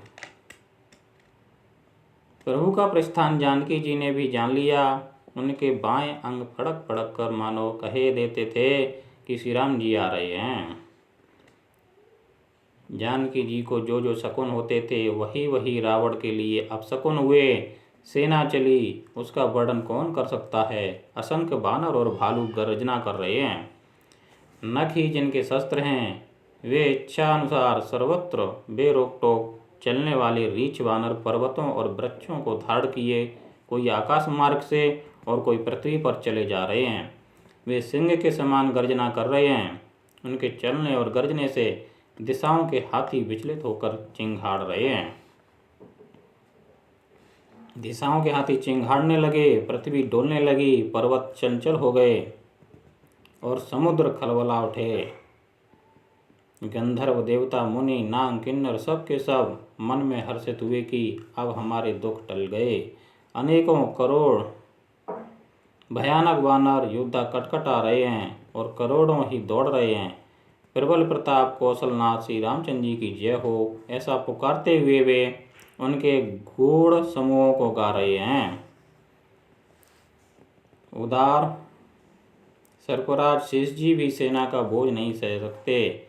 वे बार बार मोहित हो जाते हैं और पुनः पुनः कच्छप की कठोर पीठ को दांतों से पकड़ते हैं। ऐसा करते अर्थात बार बार दांतों को गड़ाकर कच्छप की पीठ पर लकीर से खींचते हुए वे कैसे शोभा दे रहे हैं, मानो श्री रामचंद्र जी की सुंदर प्रस्थान यात्रा को परम सुहावनी जानकर उसकी अचल पवित्र कथा को सर्पराज शेष जी कच्छप की पीठ पर लिख रहे हों।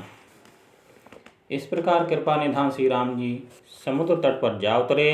अनेकों रीछ वानर वीर जहाँ तहाँ फल खाने लगे। वहाँ लंका में जब से हनुमान जी लंका को जलाकर गए, तब से राक्षस भयभीत रहने लगे।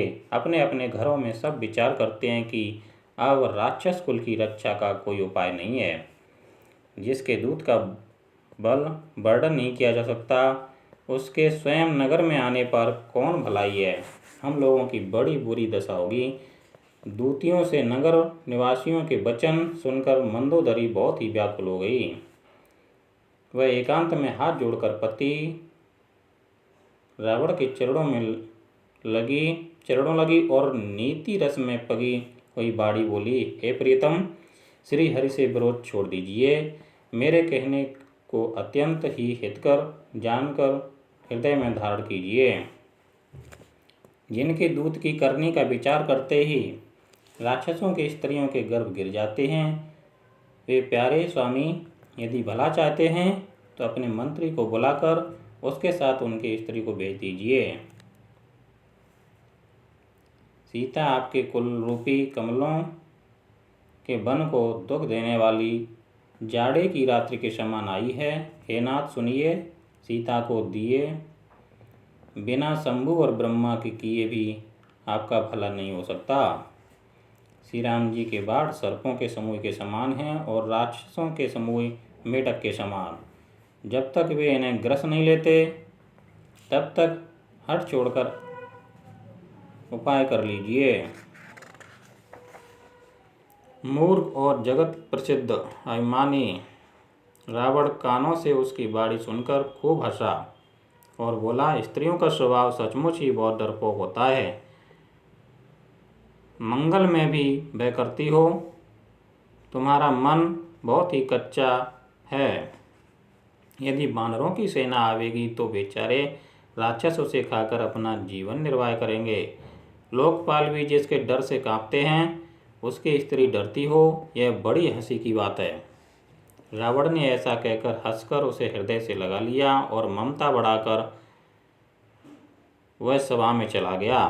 मंदोदरी हृदय में चिंता करने लगी कि पति पर विधाता प्रतिकूल हो गए। ज्यों ही वह सभा में जाकर बैठा, उसने ऐसी खबर पाई कि शत्रुओं की सारी सेना समुद्र के उस पार आ गई है। उसने मंत्रियों को पूछा कि उचित सलाह करिए, अब क्या करना चाहिए। तब वे सब हंसे और बोले कि चुप किए रहिए, इसमें सलाह की कौन सी बात है। आपने देवताओं और राक्षसों को जीत लिया है, तब तो कुछ श्रम ही नहीं हुआ, फिर मनुष्य और वानर किस गिनती में हैं। मंत्री, वैद्य और गुरु ये तीन यदि अप्रसन्नता के भय या लाभ की आशा से हित की बात न कहकर प्रिय बोलते हैं, तो क्रमशः राज्य और शरीर और धर्म, इन तीन का शीघ्र ही नाश हो जाता है। रावण के लिए भी वही सहायता आ बनी है। मंत्री उसे सुना सुनाकर मुँह पर स्तुति करते हैं इसी समय अवसर जानकर विभीषण जी आए। उन्होंने बड़े भाई के चरणों में सिर नवाया। फिर वे सिर नवाकर अपने आसन पर बैठ गए और आज्ञा पाकर ये वचन बोले, हे कृपालु, जब आपने मुझसे बात राय पूछी है तो हे तात, मैं अपनी बुद्धि के अनुसार आपके हित की बात कहता हूँ। जो मनुष्य अपना कल्याण, सुंदर यश, सुबुद्धि, शुभगति और नाना प्रकार के सुख चाहता हो, वह हे स्वामी पर स्त्री के ललाट को चौथ के चंद्रमा की तरह त्याग दे। अर्थात जैसे लोग चौथ के चंद्रमा को नहीं देखते, उसी प्रकार पर स्त्री का मुख ही न देखे। 14 भुवनों का एक ही स्वामी हो, वह भी जीवों से बैर करके ठहर नहीं सकता।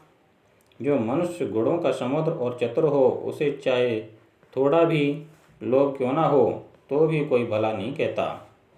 हे नाथ, काम, क्रोध, मद और लोभ ये सब नरक के रास्ते हैं। इन सब को छोड़कर श्री रामचंद्र जी को भजिए, जिन्हें संत सत्पुरुष भजते हैं।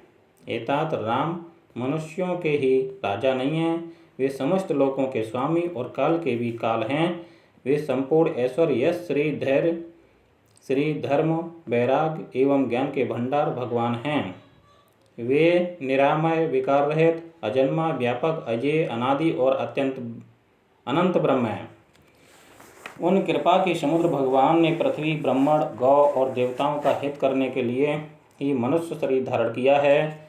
हे भाई सुनिए, वे सेवकों को आनंद देने वाले, दुष्टों के समूह का नाश करने वाले और वेद तथा धर्म की रक्षा करने वाले हैं। बैर त्याग कर उन्हें मस्तक नवाइए। वे श्री रघुनाथ जी शरणागत का दुख नाश करने वाले हैं। हे नाथ, उन प्रभु सर्वेश्वर को जानकी जी दे दीजिए और बिना ही कारण स्नेह करने वाले श्री राम जी को भजिए। जिसे संपूर्ण जगत से द्रोह करने का पाप लगा है, सड़ जाने पर प्रभु उसका भी त्याग नहीं करते। जिनका नाम तीनों तापों का नाश करने वाला है, वे ही प्रभु मनुष्य रूप में प्रकट हुए हैं। हे रावण, हृदय में यह समझ लीजिए।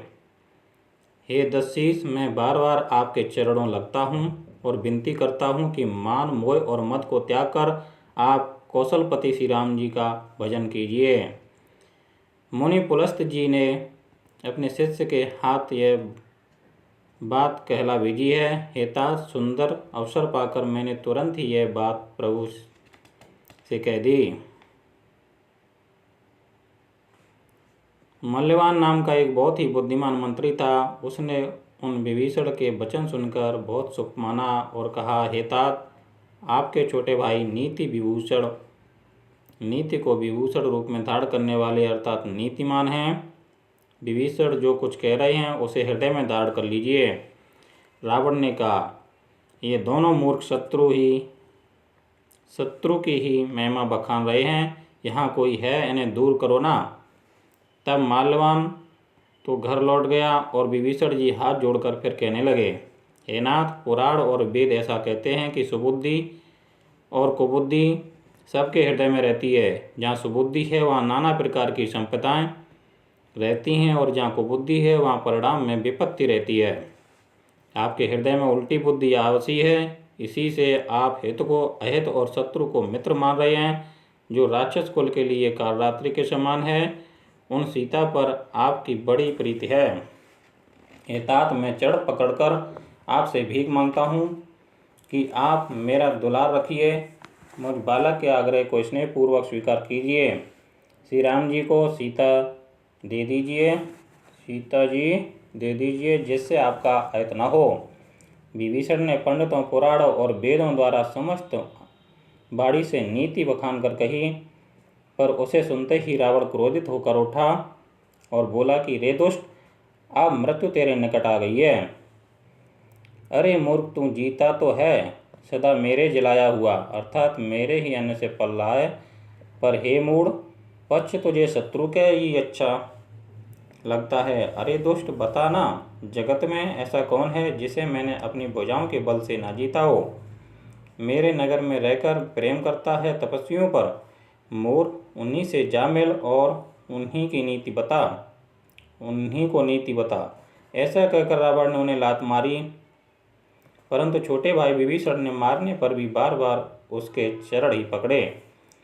शिव जी कहते हैं, हे उमा, संत की यही बड़ाई है कि वे बुराई करने पर भी बुराई करने वाले की भलाई ही करते हैं।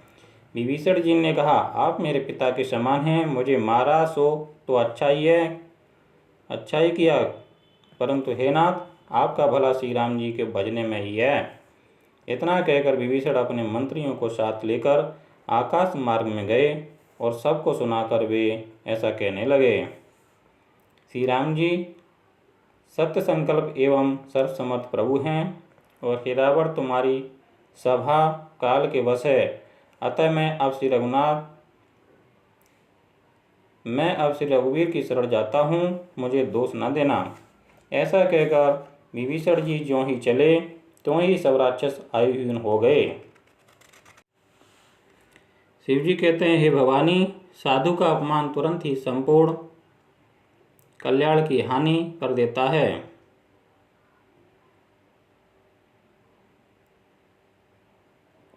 रावण ने जिस क्षण विभीषण को त्यागा उसी क्षण वह अभागा वैभव से हीन हो गया। विभीषण जी हर्षित होकर मन में अनेकों मनोरथ करते हुए श्री रघुनाथ जी के पास चले। वे सोचते जाते थे, मैं जाकर भगवान के कोमल और लाल वर्ण के सुंदर चरणकमलों के दर्शन करूंगा, जो सेवकों को सुख देने वाले हैं, जिन चरणों का स्पर्श पाकर ऋषि पत्नी अहिल्या तर गईं और जो दंडक वन को पवित्र करने वाले हैं, जिन चरणों को जानकी जी ने हृदय में धारण कर रखा है, जो कपट मृग के साथ पृथ्वी पर उसे पकड़ने को दौड़े थे और जो चरण कमल साक्षात शिव जी के हृदय रूपी सरोवर में विराजते हैं, मेरा अहोभाग्य है कि उन्हीं को आज मैं देखूंगा। जिन चरणों की पादुका में भरत जी ने अपना मन लगा रखा है, आहा, आज मैं उन्हीं चरणों को अभी जाकर इन नेत्रों से देखूंगा। इस प्रकार प्रेम सहित विचार करते हुए वे शीघ्र ही समुद्र के इस पार, जिधर श्री राम जी की सेना थी, आ गए। बानरों ने विभीषण को आते देखा तो उन्होंने जाना कि शत्रु का कोई खास दूत है। उन्हें पहरे पर ठहरा कर वे सुग्रीव के पास आए और उनको सब समाचार कह सुनाए। सुग्रीव ने श्री राम जी के पास जाकर कहा, हे रघुनाथ जी, सुनिए, रावण का भाई आपसे मिलने आया है। प्रभु श्री राम जी ने कहा, हे मित्र, तुम क्या समझते हो, तुम्हारी क्या राय है? वानरराज सुग्रीव ने कहा, हे महाराज, सुनिए, राक्षसों की माया जानी नहीं जाती। यह इच्छा अनुसार रूप बदलने वाला छली न जाने किस कारण आया है। जान पड़ता है मूर्ख हमारा भेद लेने आया है, इसलिए मुझे तो यही अच्छा लगता है कि इसे बांध रखा जाए। श्री राम जी ने कहा, हे मित्र, तुमने नीति तो अच्छी विचारी, परंतु मेरा प्रण तो है शरणागत के भय को हर लेना। प्रभु के वचन सुनकर हनुमान जी हर्षित हुए और मन ही मन कहने लगे कि भगवान कैसे शरणागत वत्सल, शरण में आए हुए पर पिता की भांति प्रेम करने वाले हैं।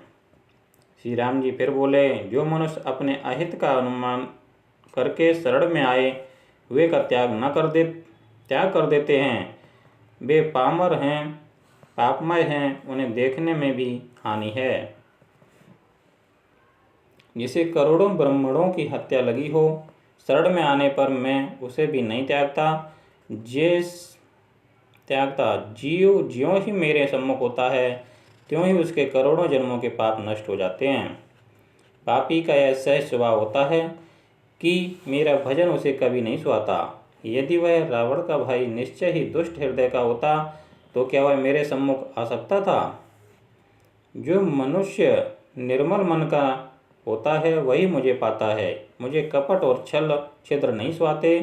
यदि उसे रावण ने भेद लेने को भेजा है तब भी हे सुग्रीव, अपने को कुछ भी भय या हानि नहीं है, क्योंकि हे सखे, जगत में जितने भी राक्षस हैं, लक्ष्मण क्षण भर में उन सबको मार सकते हैं, और यदि वह भयभीत होकर मेरे शरण आया है तो मैं उसे प्राणों की तरह रखूंगा। कृपा के धाम श्री राम जी ने हंसकर कहा, दोनों स्थितियों में उसे ले आओ। तब अंगद और हनुमान सहित सुग्रीव जी कृपालु श्री राम जी की जय हो कहते हुए चले। विभीषण जी को आदर सहित आगे करके बानर फिर वहाँ चले जहाँ करुणा की खांसी रघुनाथ जी थे। नेत्रों को आनंद का दान देने वाले अत्यंत सुखद दोनों भाइयों को विभीषण जी ने दूर ही से देखा। फिर शोभा के धाम श्री राम जी को देखकर वे पलक रोक कर ठिठर कर एकटक देखते ही रह गए। भगवान की विशाल भुजाएं हैं, लाल कमल के समान नेत्र हैं और शरणागत के भय का नाश करने वाला सांवला शरीर है। सिंह के ऐसे कंधे हैं, विशाल वक्षस्थल अत्यंत शोभा दे रहा है। असंख्य कामदेवों के मन को मोहित करने वाला मुख है। भगवान के स्वरूप को देखकर विभीषण जी के नेत्रों में प्रेमाश्रुओं का जल भर आया और शरीर अत्यंत पुलकित हो गया। फिर मन में धीरज धरकर उन्होंने कोमल वचन कहे। हे नाथ, मैं दशमुख रावण का भाई हूँ। हे देवताओं के रक्षक, मेरा जन्म राक्षस कुल में हुआ है। मेरा तामसी शरीर है, स्वभाव से ही मुझे पाप प्रिय है। जैसे उल्लू को अंधकार पर सहज स्नेह होता है।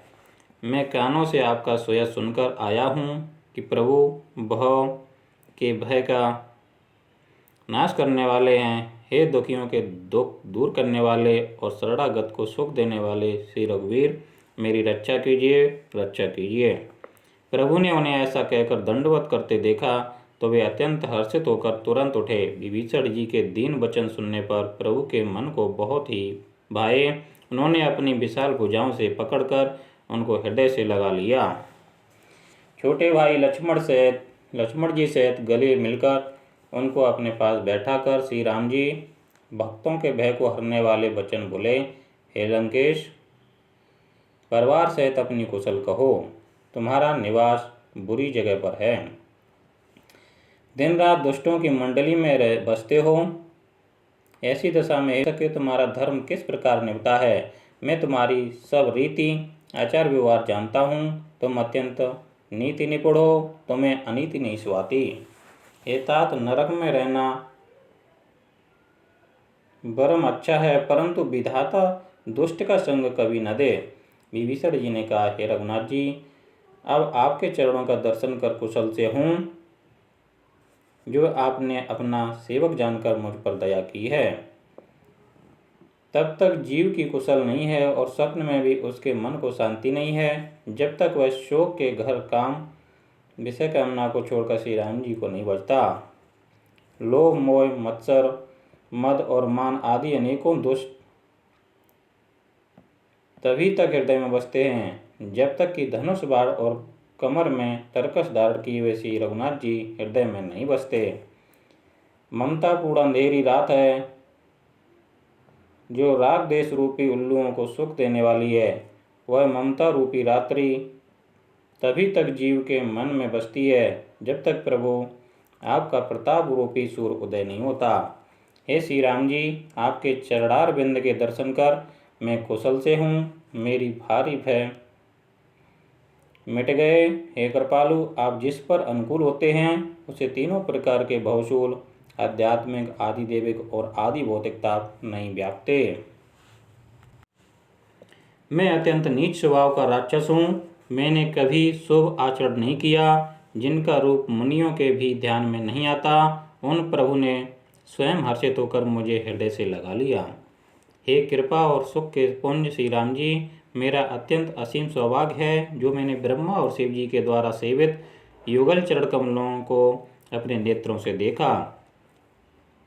श्री राम जी ने कहा, हे सखा सुनो, मैं तुम्हें अपना स्वभाव समझा कहता हूँ, जिसे काकभुसुंडी शिवजी और पार्वती जी भी जानती हैं। कोई मनुष्य जड़ चेतन जगत का द्रोही हो, यदि वह भी भयभीत होकर मेरी शरण तक कर आ जाए और मद और मोह तथा नाना प्रकार के छल कपट त्याग दे, तो मैं उसे बहुत शीघ्र साधु के सम्मान कर देता हूँ। माता, पिता, भाई, पुत्र, स्त्री, शरीर, धन, घर, मित्र और परिवार, इन सब के ममत्व रूपी तागों को बटोरकर और उन सब की एक डोरी बटकर उसके द्वारा जो अपने मन को मेरे चरणों में बांध देता है, सारे सांसारिक संबंधों का केंद्र मुझे बना लेता है। जो समदर्शी है, जिसे कुछ इच्छा नहीं है और जिसके मन में हर्ष, शोक और भय नहीं है, ऐसा सज्जन मेरे हृदय में कैसे बसता है, जैसे लोभी के हृदय में धन बसा करता है। तुम सरी के संत ही मुझे प्रिय हैं। मैं और किसी के निहोरे से देह धारण नहीं करता। जो सगुण भगवान के उपासक हैं, दूसरे के हित में लगे रहते हैं, नीति और नियमों में दृढ़ हैं और जिन्हें ब्राह्मणों के चरणों में प्रेम है, वे मनुष्य मेरे प्राणों के समान हैं। हे लंकापति, सुनो, तुम्हारे अंदर उपयुक्त सब गुण हैं, इससे तुम मुझे अत्यंत ही प्रिय हो।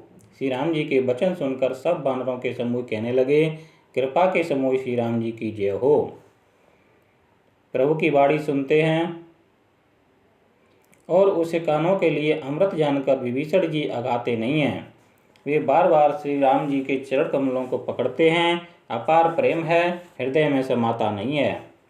विभीषण जी ने कहा, हे देव, हे चराचर जगत के स्वामी, हे शरणागत के रक्षक, हे सबके हृदय के भीतर की जानने वाले, सुनिए, मेरे हृदय में पहले कुछ वासना थी, वह प्रभु के चरणों की प्रीत रूपी नदी में बह गई। अब तो हे कृपालु, शिव जी के मन को सदैव प्रिय लगने वाली अपनी पवित्र भक्ति मुझे दीजिए। एवं अस्तु, ऐसा ही हो कहकर रणधीर प्रभु श्री राम जी ने तुरंत ही समुद्र का जल मांगा और कहा, हे सखा, यद्यपि तुम्हारी इच्छा नहीं है, पर जगत में मेरा दर्शन अमोघ है, वह निष्फल नहीं जाता। ऐसा कहकर श्री राम जी ने उनको राज तिलक कर दिया। आकाश में पुष्पों की अपार वृष्टि हुई। श्री राम जी ने रावण के क्रोध रूपी अग्नि में जो अपनी विभीषण की श्वास वचन रूपी पावन से प्रचंड हो रही थी, जलते हुए विभीषण को बचा लिया और उसे अखंड राज दिया। शिव जी ने जो संपत्ति रावण को 10 सिरों की बलि देने पर दी थी, वही संपत्ति श्री रघुनाथ जी ने विभीषण को बहुत सकुचते हुए दी। ऐसे परम कृपालु प्रभु को छोड़कर जो मनुष्य दूसरों को भजते हैं, वे बिना सींग पूंछ के पशु हैं। अपना सेवक जानकर विभीषण को श्री राम जी ने अपना लिया। प्रभु का स्वभाव वानर कुल के वन को भाया। फिर सब कुछ जानने वाले, सबके हृदय में बसने वाले, सर्वरूप सब रूपों में प्रकट रहे, सबसे रहित, उदासीन कारण से भक्तों पर कृपा करने के लिए मनुष्य बने हुए तथा राक्षसों के कुल का नाश करने वाले श्री राम जी नीति की रक्षा करने वाले वचन बोले। हे वीर वानरराज सुग्रीव और लंकापति विभीषण, सुनो, इस गहरे समुद्र को जिस प्रकार पार किया जाए, अनेक जाति के मगर, सांप और मछलियों से भरा हुआ यह अत्यंत अथाह समुद्र पार करने में सब प्रकार से कठिन है। विभीषण ने कहा, हे रघुनाथ जी, सुनिए, यद्यपि आपका एक वाणी करोड़ों समुद्रों को सोखने वाला है, तथापि नीति ऐसी कही गई है, उचित यह होगा कि पहले जाकर समुद्र से प्रार्थना की जाए। हे प्रभु, समुद्र आपके कुल में बड़े पूर्वज हैं, वे विचार कर उपाय बतला देंगे। तब रीछ और बांदरों की सारी सेना बिना ही परिश्रम के समुद्र के पार उतर जाएगी। श्री राम जी ने कहा, हे सखा, तुमने अच्छा उपाय बताया, यही किया जाए। यदि देव सहायक हों। यह सलाह लक्ष्मण जी के मन को अच्छी नहीं लगी। श्री राम जी के वचन सुनकर तो उन्होंने बहुत ही दुख पाया। लक्ष्मण जी ने कहा, हे नाथ, देव का कौन भरोसा, मन में क्रोध कीजिए और समुद्र को सुखा डालिए। यह देव तो कायर के मन का एक आधार तसल्ली देने वाला उपाय है। आलसी लोग ही देव देव पुकारा करते हैं। यह सुनकर श्री रघुवीर हंसकर बोले, ऐसे ही करेंगे, मन में धीरज रखो। ऐसा कहकर छोटे भाई को समझाकर प्रभु श्री रघुनाथ जी समुद्र के समीप गए। उन्होंने पहले सिर नवाकर प्रणाम किया, फिर किनारे पर कुश बिछाकर बैठ गए। इधर ज्यों ही विभीषण जी प्रभु के पास आए थे, त्यों ही रावण ने उनसे पीछे दूत भेजे थे। कपट से बानर का शरीर धारण कर उन्होंने सब लीलाएं देखी। वे अपने हृदय में प्रभु के गुणों की और शरणागत पर उनके स्नेह की सराहना करने लगे। फिर वे प्रकट रूप में भी अत्यंत प्रेम के साथ श्री राम के स्वभाव की बड़ाई करने लगे। उन्हें दुराव कपट वेश भूल गया। तब बानरों ने जाना कि ये शत्रु के दूत हैं और वे उन सब को बांधकर सुग्रीव के पास ले आए। सुग्रीव ने कहा, सब बानरों सुनो, राक्षसों के अंग भंग करके भेज दो। सुग्रीव के वचन सुनकर बानर दौड़े। दूतों को बांधकर उन्होंने सेना के चारों ओर घुमाया। बानर उन्हें बहुत तरह से मारने लगे। वे दीन होकर पुकारते थे, फिर भी बानरों ने उन्हें नहीं छोड़ा। तब दूतों ने पुकार कर कहा, जो हमारे नाक कान काटेगा उसे कौशलाधीश श्री राम जी की सौगंध है। यह सुनकर लक्ष्मण जी ने सबको निकट बुलाया। उन्हें बड़ी दया लगी। इससे हंसकर उन्होंने राक्षसों को तुरंत ही छुड़ा दिया और उनसे कहा, रावण के हाथों में यह चिट्ठी देना और कहना, हे कुलघातक, लक्ष्मण के शब्दों को बाँचो। फिर उस मूर्ख से जवानी यह मेरा उदार कृपा से भरा हुआ संदेह कहना कि सीता जी को देकर उनसे श्री राम जी से मिलो, नहीं तो तुम्हारा काल आ गया। लक्ष्मण जी के चरणों में मस्तक नवाकर श्री राम जी के गुणों की कथा वर्णन करते हुए दूत तुरंत ही चल दिए। श्री राम जी का यश कहते हुए वे लंका में आए और उन्होंने रावण के चरणों में सिर नवाए। दशमुख रावण ने हंसकर बात पूछी, अरे सुख, अपनी कुशल क्यों नहीं कहता? फिर उस विभीषण का समाचार सुना, मृत्यु जिसके अत्यंत निकट आ गई है। मूर्ख ने राज्य करते हुए लंका को त्याग दिया। अभागा जौ का कीड़ा बनेगा, जौ के साथ जैसे घुन भी पिस जाता है, वैसे ही नर बानरों के साथ वह भी मारा जाएगा। फिर भालू और बानरों की सेना का हाल क्या है, जो कठिन काल की प्रेरणा से यहाँ चली आई है और जिनके जीवन का रक्षक कोमल चित्त वाला बेचारा समुद्र बन गया है। अर्थात उनके और राक्षसों के बीच में यदि समुद्र न होता तो अब तक राक्षस उन्हें मार कर खा जाए होते। फिर उन तपस्वियों की बात बता जिनके हृदय में मेरा बड़ा डर है। उनसे तेरी भेंट हुई या वे कानों से मेरा स्वयं सुनकर ही लौट गए? शत्रु सेना का तेज और बल बताता क्यों नहीं? तेरा चित्त बहुत ही चकित भौचक्का सा हो रहा है। दूत ने कहा, हे नाथ, आपने जैसे कृपा करके पूछा है वैसे ही क्रोध छोड़कर मेरा कहना मानिए, मेरी बात पर विश्वास कीजिए। जब आपका छोटा भाई श्री राम जी से जाकर मिला तब उसके पहुँचते ही श्री राम जी ने उसको राज तिलक कर दिया। हम रावण के दूत हैं, यह कानों से सुनकर बानरों ने हमें बांधकर बहुत कष्ट दिए, यहाँ तक कि वे हमारे नाक कान काटने लगे। श्री राम जी की शपथ दिलाने पर कहीं उन्होंने हमको छोड़ा। हे नाथ, आपने श्री राम जी की सेना पूछी, सो वह तो 100 करोड़ मुखों से भी वर्णन नहीं की जा सकती। अनेकों रंगों के भालू और बानरों की सेना है, जो भयंकर मुख वाले, विशाल शरीर वाले और भयानक हैं। जिसने नगर को जलाया और आपके पुत्र अक्षय कुमार को मारा है, उसका बल तो सब बानरों में थोड़ा है। असंख्य नामों वाले बड़े ही कठोर और भयंकर योद्धा हैं। उनमें असंख्य हाथियों का बल है और वे बड़े ही विशाल हैं। द्विविध, मयंद, नील, नल, अंगद, गद, विकटाश, दधिमुख, केसरी, निषठ, सठ और जामबान, ये सभी बल की राशि हैं। ये सब बानर बल में सुग्रीव के समान हैं और इनके जैसे एक दो नहीं करोड़ों हैं। उन बहुत सौ को गिन ही कौन सकता है। श्री राम जी की कृपा से उनमें अतुलनीय बल है। वे तीनों लोकों को तृण के समान समझते हैं। हे दशाग्रीव, मैं कानों से ऐसा सुना है कि 18 पद तो अकेले बानरों के सेनापति हैं। हे नाथ, उस सेना में ऐसा कोई बानर नहीं है जो आपको रण में न जीत सके। सबके सब अत्यंत क्रोध से हाथ मींचते हैं, पर श्री रघुवीर जी उन्हें आज्ञा नहीं देते। हम मछलियों और सांपों सहित समुद्र को सोख लेंगे, नहीं तो बड़े बड़े पर्वतों से उसे भरकर पूर देंगे और रावण को मसल कर धूल में मिला देंगे। सब बानर ऐसे ही वचन कह रहे हैं। सब सहज ही निडर हैं। इस प्रकार गरजते और डपटते हैं, मानो लंका को निगल ही जाना चाहते हैं। सब बानर भालू सहज ही सूरवीर हैं।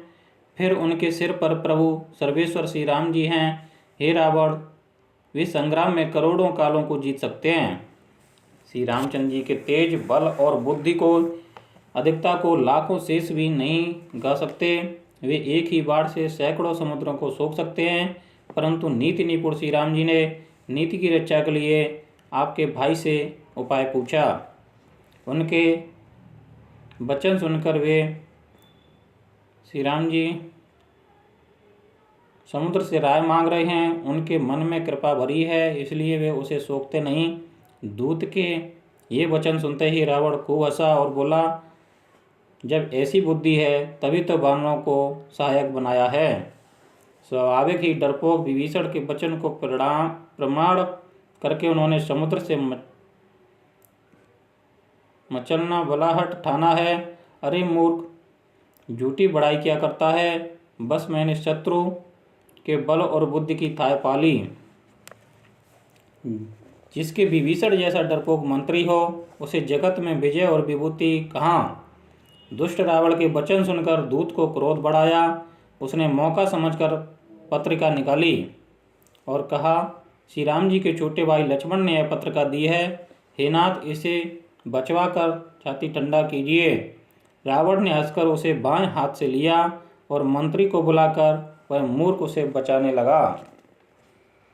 पत्रिका में लिखा था, अरे मूर्ख, केवल बातों से ही मन को रिझाकर अपने कुल को नष्ट भ्रष्ट न कर। श्री राम जी से विरोध करके तुम विष्णु, ब्रह्मा और महेश की शरण जाने पर भी नहीं बचेगा। या तो अभिमान छोड़कर अपने छोटे भाई विभीषण की भांति प्रभु के चरण कमलों का भ्रमर बन जा, अथवा रे दुष्ट, श्री राम जी के बाढ़ रूपी अग्नि में परिवार सहित पतंगा हो जा। दोनों में से जो अच्छा लगे सो कर।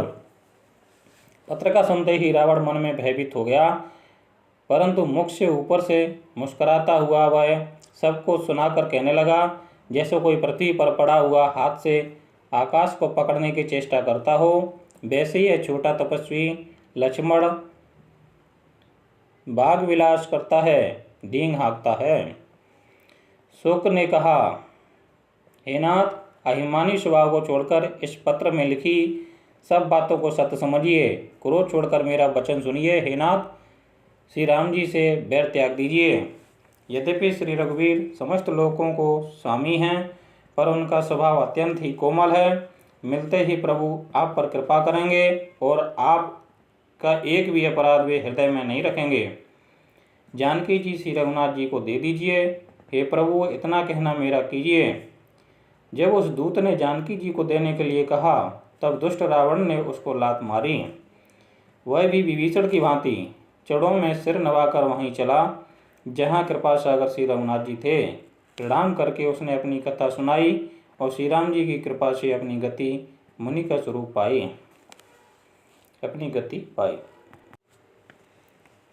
शिव जी कहते हैं, हे भवानी, वह ज्ञानी मुनि था, अगस्त ऋषि के शाप से राक्षस हो गया था। बार बार श्री राम जी के चरणों की वंदना करके वह मुनि अपने आश्रम को चला गया। इधर 3 दिन बीत गए, किंतु जड़ समुद्र विनय नहीं मानता। तब श्री राम जी क्रोध सहित बोले, बिना भय के प्रीत नहीं होती। हे लक्ष्मण, धनुष बाढ़ लाओ, मैं अग्नि बाढ़ से समुद्र को सोख डालूं। मूर्ख से विनय, कुटिल के साथ प्रीति, स्वाभाविक ही कंजूस से सुंदर नीति, उदारता का उपदेश, ममता में फंसे हुए मनुष्य से ज्ञान की कथा, अत्यंत लोभी से वैराग्य का वर्णन, क्रोधी से सम शांति की बात और कामी से भगवान की कथा। इतना वैसा ही फल होता है, इनका वैसा ही फल होता है जैसा ऊपर से बीज बोने से होता है, जैसा ऊसर में बीज बोने से होता है, अर्थात ऊसर में बीज बोने की भांति यह सब व्यर्थ जाता है। ऐसा कहकर श्री रघुनाथ जी ने धनुष चढ़ाया। यह मत लक्ष्मण जी के मन को बहुत अच्छा लगा। प्रभु ने भयानक अग्निबाण संधान किया, जिससे समुद्र के हृदय के अंदर अग्नि की ज्वाला उठी। मगर, सांप तथा मछलियों के समूह व्याकुल हो गए। जब समुद्र ने जीवों को जलते जाना, तब सोने के थाल में अनेकों मणियों रत्नों को भरकर अभिमान छोड़कर वह ब्रह्मण के रूप में आया। काकभूषुंडी जी कहते हैं, हे गरुड़ जी सुनिए, चाहे कोई करोड़ों उपाय करके सींचे, पर केला तो काटने पर ही फलता है। नीच विनय से नहीं मानता, वह डांटने पर ही झुकता है। रास्ते पर आता है। समुद्र ने भयभीत होकर प्रभु के चरण पकड़कर कहा, हे नाथ, मेरे सब अवगुण दोष क्षमा कीजिए। हे नाथ, आकाश, वायु, अग्नि, जल और पृथ्वी इन सब की करनी स्वभाव से ही जड़ है। आपकी प्रेरणा से माया ने इन्हें सृष्टि के लिए उत्पन्न किया है। सब ग्रंथों ने यही गाया है, जिसके लिए स्वामी की जैसी आज्ञा है वह उसी प्रकार से रहने में सुख पाता है। प्रभु ने अच्छा किया जो मुझे शिक्षा दी, किंतु मर्यादा जीवों का स्वभाव भी आपकी ही बनाई हुई है। ढोल, गवार, शूद्र, पशु और स्त्री ये सब शिक्षा के अधिकारी हैं। प्रभु के प्रताप से मैं सूख जाऊंगा और सेना पार उतर जाएगी। इसमें मेरी बड़ाई नहीं है, मेरी मर्यादा नहीं रहेगी। तथापि प्रभु की आज्ञा अपेल है, अर्थात आपकी आज्ञा का उल्लंघन नहीं हो सकता, ऐसा वेद गाते हैं। अब आपको जो अच्छा लगे मैं तुरंत वही करूँगा। समुद्र के अत्यंत विनीत वचन सुनकर कृपालु श्री राम जी ने मुस्कुराकर कहा, हे तात, जिस प्रकार बानरों की सेना पार उतर जाए वह उपाय बताओ। समुद्र ने कहा, हे नाथ, नील और नल दो बानर भाई हैं। उन्होंने लड़कपन में ऋषि से आशीर्वाद पाया था। उनके स्पर्श कर लेने से भी भारी भारी पहाड़ भी आपके प्रताप से समुद्र पर तैर जाएंगे। मैं भी प्रभु की प्रभुता को हृदय में धारण कर अपने बल के अनुसार जहाँ तक मुझसे बन पड़ेगा सहायता करूँगा। हे नाथ, इस प्रकार समुद्र को बंधाइए जिससे तीनों लोकों में आपका सुंदर यश गाया जाए। इस बाढ़ से मेरे उत्तर तट पर रहने वाले पाप के राशि दुष्ट मनुष्यों का वध कीजिए। और रणधीर श्री राम जी ने समुद्र के मन की पीड़ा सुनकर उसे तुरंत ही हर लिया, अर्थात बाढ़ से उन दुष्टों का वध कर दिया। श्री राम जी का भारी बल और पौरुष देखकर समुद्र हर्षित होकर सुखी हो गया। उसने उन दुष्टों का सारा चरित्र प्रभु को कह सुनाया। फिर चरणों की वंदना करके समुद्र चला गया। समुद्र अपने घर चला गया। श्री रघुनाथ जी को यह मत, उसकी सलाह अच्छा लगा। यह चरित्र कलयुग के पापों को हरने वाला है। इसे तुलसीदास ने अपनी बुद्धि के अनुसार गाया है। श्री रघुनाथ जी के गुण समूह सुख के धाम, संदेह का नाश करने वाले और विषाद का दमन करने वाले हैं। अरे मूर्ख मन, तू संसार का सब आशा भरोसा त्याग कर निरंतर इन्हें गा और सुन। श्री रघुनाथ जी का गुणगान संपूर्ण सुंदर मंगलों का देने वाला है। जो इसे आदर सहित सुनेंगे वे बिना किसी जहाज अन्य साधन के ही भवसागर को उतर जाएंगे।